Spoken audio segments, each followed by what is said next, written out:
आज का Aditya news portal में समाज सेवी पहुंचे हैं फिर पुनः ढालवाला इंडस्ट्रियल एरिया में कार्यरत कर्मचारियों को लेकर उनके संबंध में अहम जानकारी देते हुए।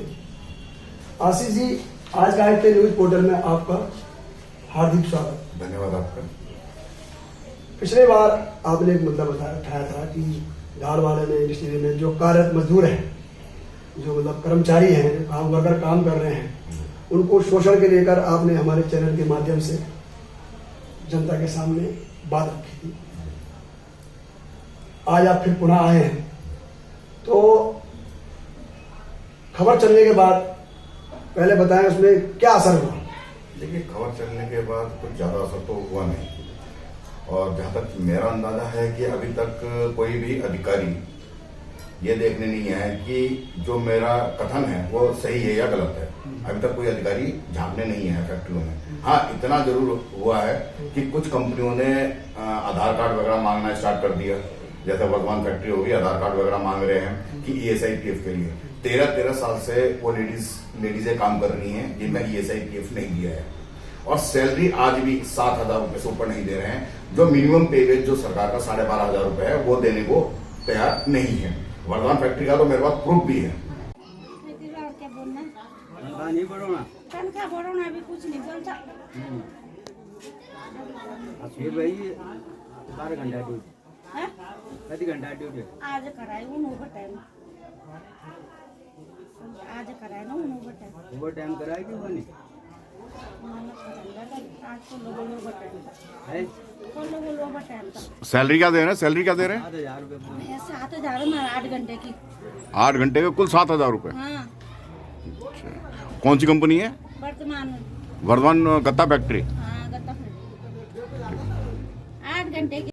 कि एक लेडीज का वक्तव्य है कि मेरे साथ 13 साल से मैं काम कर रही हूँ और मुझे जो है 7,000 रुपए सैलरी दे रहे हैं। ESIPF के लिए उन्होंने कागज मांगा है। हाँ, टाइमिंग का थोड़ा अंतर जरूर कर दिया उन्होंने, जो टाइमिंग जैसा बोलते थे कि 12 घंटे। आप कह रहे मतलब खबर का कुछ तो असर हुआ।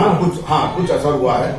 मैं पुनः इसलिए आया हूँ कि अगर इस पर कार्रवाई नहीं करती है तो मुझे बाध्य होना पड़ेगा भूख हड़ताल के लिए, और हो सकता है आमरण अनशन के लिए, कि अगर सरकार नहीं सुनती या अधिकारी नहीं सुनते तो मैं भूख हड़ताल पे, या पहले भूख हड़ताल पे बैठूंगा 3 दिन के लिए, उसके बाद फिर आमरण अनशन के लिए बैठूंगा, जब तक कि इन जो कर्मचारी हैं इनका जो शोषण हो रहा है, आर्थिक शोषण है, वो दूर ना हो। जब तक खत्म ना किया जाएगा तब तक मैं आमरण अनशन पे बैठूंगा। मतलब आप न्याय की मांग कर रहे हैं, न्याय मिले इनको, टाइमिंग से जो इनको जो है जो उनका वेतनमान है जो निर्धारित है वो पूर्ण रूप से मिले, और दूसरा जो उनकी छुट्टियां होती है उनको छुट्टी दी जाए।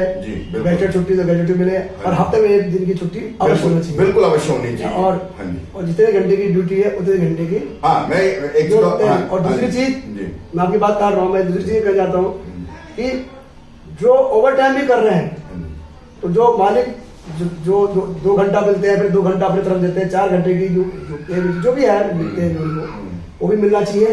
बिल्कुल ओवर टाइम के हमेशा पैसे डबल होते हैं। लेकिन कोई भी इंडस्ट्रियल एरिया, ढालवाला का इंडस्ट्रियल एरिया है, उनका मालिकों का पेट इतना मोटा है कि उनका भरता नहीं है। अधिकारियों का पेट नहीं भरता और ना ही नेताओं का पेट भरता है पैसों से। भाई, कम से कम जो मजदूर हैं वहां पे, जो कर्मचारी हैं, उनका आर्थिक शोषण तो ना हो। उनका जो हक का पैसा है, जो जायज है, जो सरकार ने तय किया है, वो तो मिलना चाहिए उन कर्मचारियों को। मतलब आप कहना मतलब यह है कि उनका हक मिले। बिल्कुल, हाँ जी। जो मेहनत कर रहे हैं, 8 घंटा कर रहे हैं, 12 घंटा कर रहे हैं, उनका हक मिलना चाहिए, वो हक ना मारा जाए। हाँ जी। तो आशीष जी, मेरे समझ में भी नहीं आ रहा कि ये जो श्रम विभाग कर क्या रहा है, ये क्या आंखें मूंद बैठा हुआ है, या इनकी आंखों में क्या वो दृष्टांत वाली पट्टी चढ़ गई है? मतलब विभाग कर क्या रहा है? नकारा हो चुका है विभाग, श्रम विभाग। मुझे तो लग रहा है कि इन सब अधिकारियों के आंख में मोतियाबिंद हो गया है। इन्हें ऑपरेशन की जरूरत है। ऑपरेशन जब तक नहीं होगा तब तक खुलेगा नहीं। आंख में मोतियाबिंद भी कई तरीके के होते हैं। इन पे जो आंख का मोतियाबिंद हुआ है, ये नोटों की गड्डियों पे पट्टी बनती है ना, तो उसमें एक चक्र घूमता है व्हाइट सा, नोटों की गड्डी का। वही मुझे लग रहा है कि वो नोटों की गड्डी का जो पट्टी बंधी हुई है, उसकी वजह से इनके आंख में, अधिकारियों के आंख में मोतियाबिंद हो चुका है, जो कि इनको कर्मचारियों की जो परेशानी है और जो शोषण हो रहा है, आर्थिक शोषण हो रहा है, वो दिखाई नहीं दे रहा है।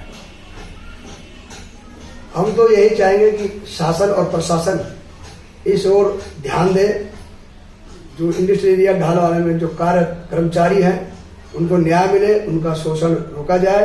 आज का की पहल इसी तरह चलती रहेगी और उनकी आवाज़ को हम बुलंदी के साथ उठाते रहेंगे। और समाज सेवी आशीष जैसे लोगों का हमारे चैनल में स्वागत है। और आशीष जी, अब आप आमरण अनशन के लिए बोल रहे हैं, कर रहे हैं। हाँ जी, बिल्कुल। फिलहाल लगता है ऐसा नहीं है कि हमारे प्रदेश के जो मुख्यमंत्री हैं पुष्कर सिंह धामी जी, वो इस टाइम बड़ी सख्ताई कर रहे हैं, सख्ताई से चल भी रहे हैं। मुझे तो नहीं लगता सर।